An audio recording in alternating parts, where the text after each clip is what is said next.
Imagine this. You're getting your house painted, but you're not the one wielding the paintbrush.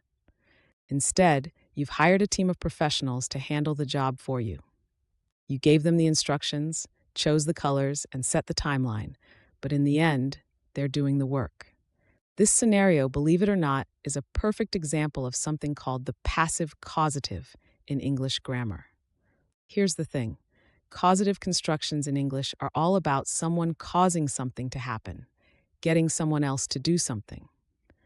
When we make these constructions passive, the focus shifts. The emphasis isn't on who's doing the work or performing the action. Instead, it's all about the fact that the work is being done or has been arranged to happen. Let's break it down. A passive causative often follows this general formula: subject plus a causative verb like get or have plus object plus past participle. Sounds complicated at first, but let's make it simple. Say you've just ordered a delicious cake for your birthday, but you're not the one baking it. You might say, I got a cake made for my birthday. Here, the action of baking and who actually did it isn't the focus. Instead, it's about the fact that a cake was arranged or caused to be made. Now compare this to a similar construction in the active voice. Imagine you wanted to focus on the baker themselves.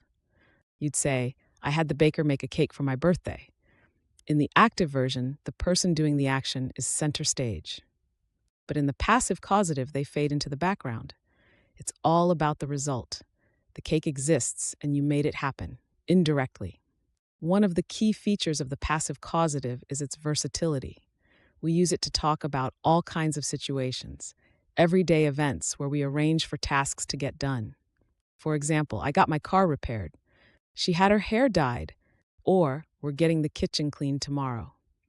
Notice how these sentences don't focus on who repaired the car, dyed the hair, or cleaned the kitchen? That's the magic of the passive causative. The agent is omitted or implied because they're not the priority. Why do we use this structure? Well, sometimes the details of who actually performs the action aren't important, or we don't need to mention them at all.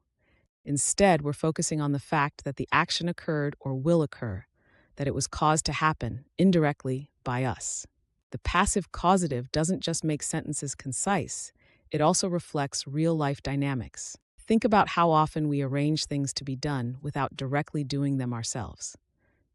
From getting our clothes dry cleaned to having our documents notarized, the passive causative mirrors the way we delegate tasks and create results, shaping our everyday conversations. So the next time you hear, I got my phone fixed, or he had the grass mowed, remember what's happening beneath the surface. It's grammar, making life a little simpler.